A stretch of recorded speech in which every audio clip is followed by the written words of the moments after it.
fear then? No, I'm not afraid of being dead, necessarily. Nothing to be afraid of, I won't know I'm dead. Escape from Tarkov is easy to understand, but hard to describe in a sentence or two.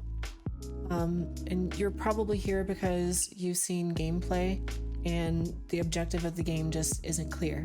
Tarkov is a complex game to explain because the normal characteristics that we would use to describe a game just aren't present in Tarkov. Because of this, it takes an in-depth explanation just to grasp the idea of what Tarkov really is, because it's not like explaining something like Call of Duty Warzone, where the point is to drop out of a plane, run around, loot, kill people, and be the last person standing.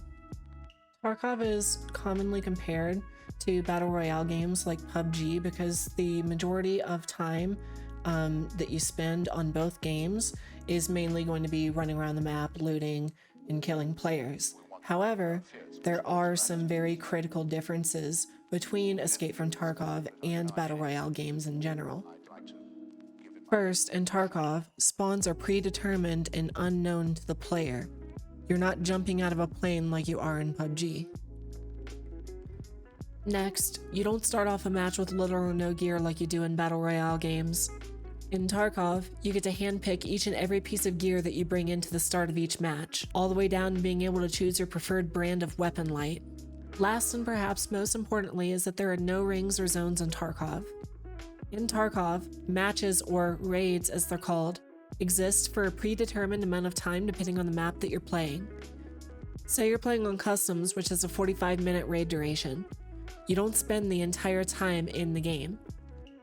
There are specified spots on each map called extraction zones, and when you stand inside of one, you get removed or extracted from the game. Extracting from a raid is the closest thing that Tarkov has to winning in a typical game. See, where normal games have obvious objectives such as killing the enemy team more or defending a zone or what have you, in Tarkov, there are no such objectives. There is nothing that you must do during a Tarkov raid. There is no specified winner at the end of each Tarkov raid. Which extraction point you choose, how you get there, and what you do in between is all up to you. But there is a loot system in Tarkov that is in-depth to an extent that you've probably never seen before, and the way that you fund your raids is by doing one of the two things in your Tarkov raids. First is by traversing the map and accumulating loot by putting it in your backpack. Second is by killing other players or AI, and then taking both their loot that they found, plus the gear that they brought into that raid, such as their weapon, armor, bullets, and helmet. Once you have accumulated enough gear to satisfy your greed, you stumble over to your nearest extraction point, wait a few seconds, and then you are brought out of the raid with the survived status. And that's Tarkov in a nutshell. However, there's one key detail that really separates Tarkov from being like any other game. And that's the fact that in Tarkov, your goal is to kill other people and extract with their gear. What that means is that if a player successfully extracts with someone else's gear, the person who that gear originally belonged to, that's now gone forever. They will never get it back. That means that everything that you bring into a Tarkov raid is at risk of being lost. The core of Tarkov is balancing your finances by using gear that will increase your survivability, but not gear that will be so expensive that it'll bankrupt you if you lose a couple kits. It's possible to be so broke in Tarkov that you can't even afford to bring in a crappy pistol and no armor. I've been there before and it really sucks. Once you're out of a raid, there's 3 things that you can do with the gear that you found. First is that you can take the gear and you can bring it back out to the next raid and use it. Second is that you can take the gear and you can put it inside of your inventory of items. This is called your stash. And then third is you can take the gear and you can sell it to traders that'll accept it.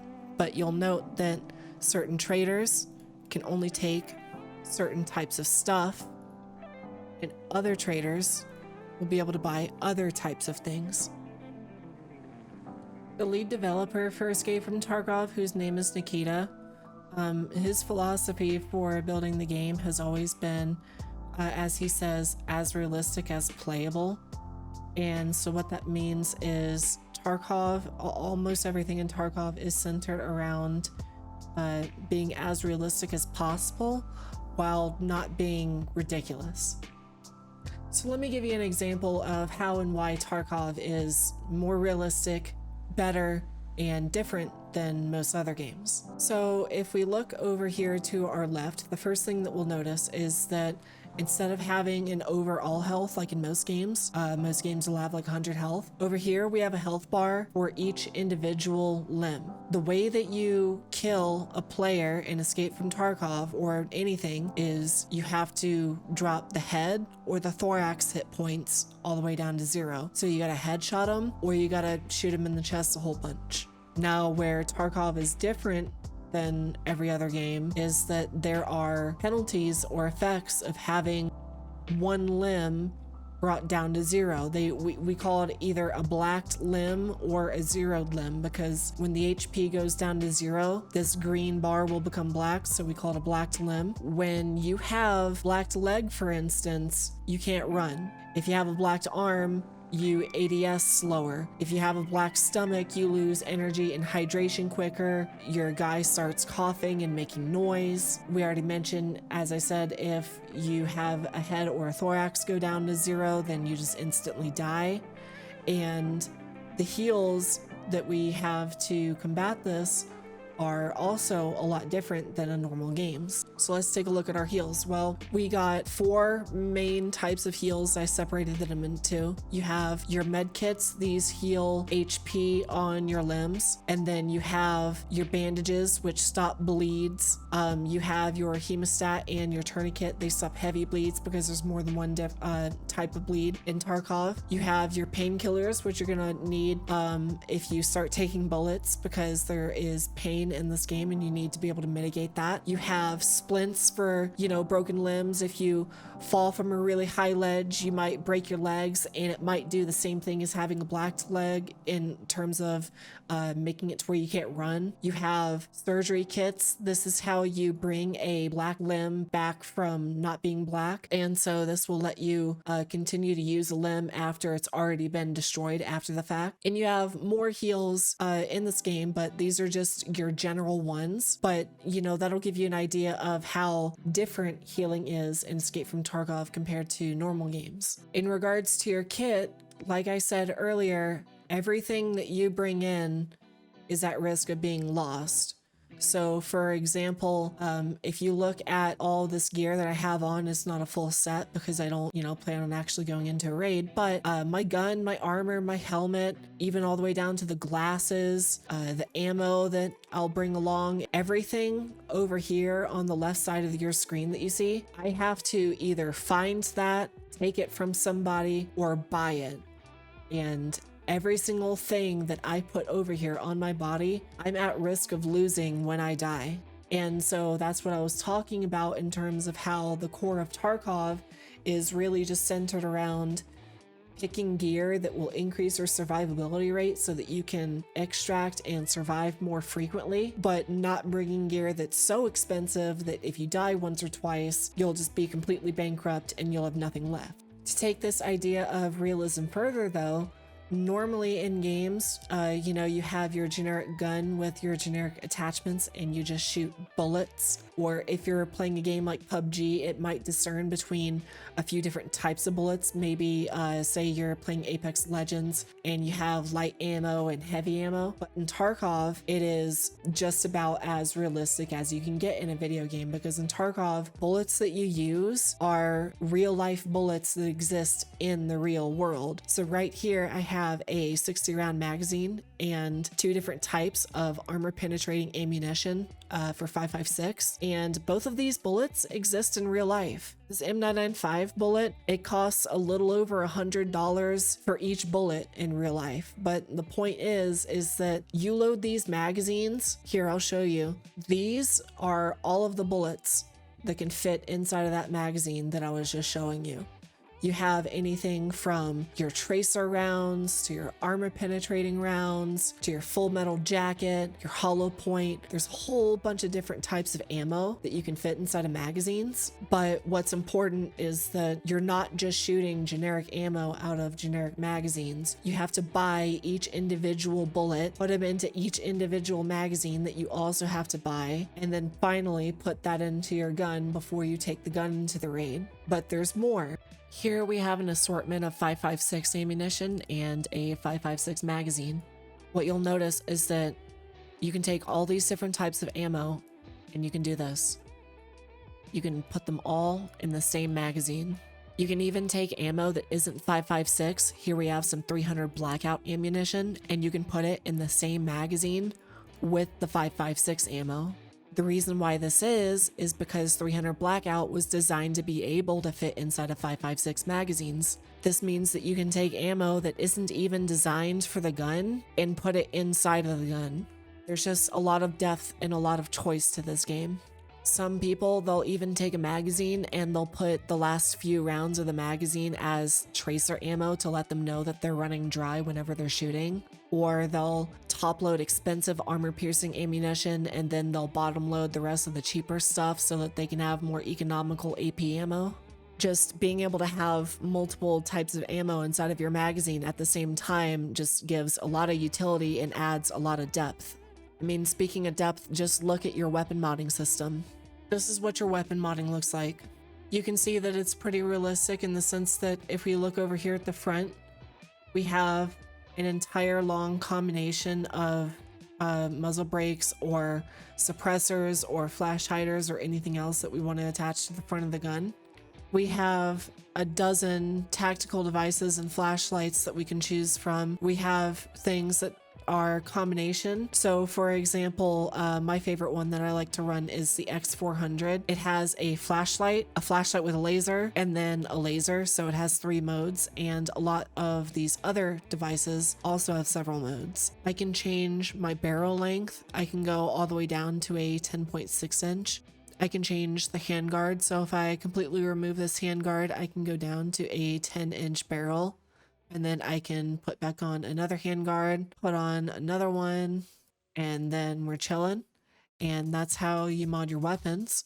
I can easily, up here with optics, I have a few different choices too. I could either pick same mount and go with a different scope, or I could go with a different mount and the same or a different scope, or I could take off the scope mount altogether and throw on whatever optic I want instead. I can change buffer tubes, which there's M4s in this game, and if this was an M4, you would see more options here. There's more than a dozen stocks, dozen magazines. I mean, there's just so much detail in terms of modding. There's just so much that you can do with guns in Tarkov, and it's very realistic and it just makes sense. The depth of Escape from Tarkov really is what makes the game so unique.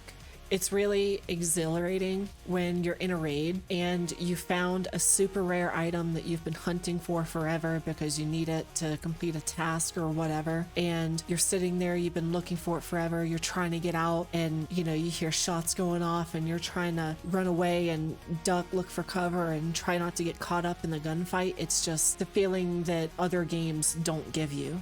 Not to mention, as a gun enthusiast, sometimes I like to sit around and toy with, weapon modding and gun modding just as much as I like to actually play the game itself, because toying with the guns and creating all these different kinds of different builds are just, it's really fun. And the detail that this game goes into is more lifelike than any other game that you've played. It's just unmatched. Looking at enemies though, we have only a few different types of enemies in the game.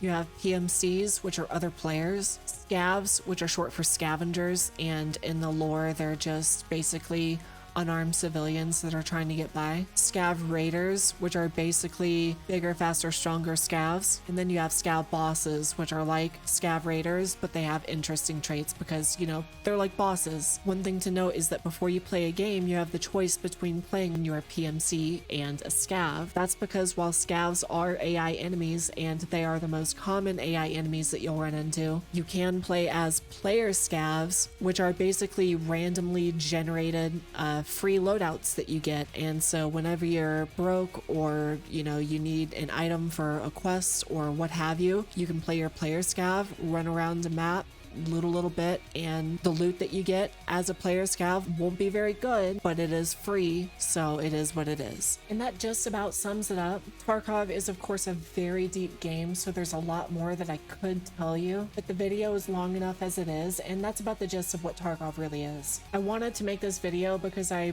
understood that a lot of new players are starting to pick up Tarkov for the first time, but in my opinion, if you search what is Escape from Tarkov, the results that pop up aren't actually even that good. So hopefully my attempt was better. I guess time will tell. In the meantime, I plan on making videos for beginners if you are getting into Escape from Tarkov for the first time. It's going to be a 2 or a 3-part series.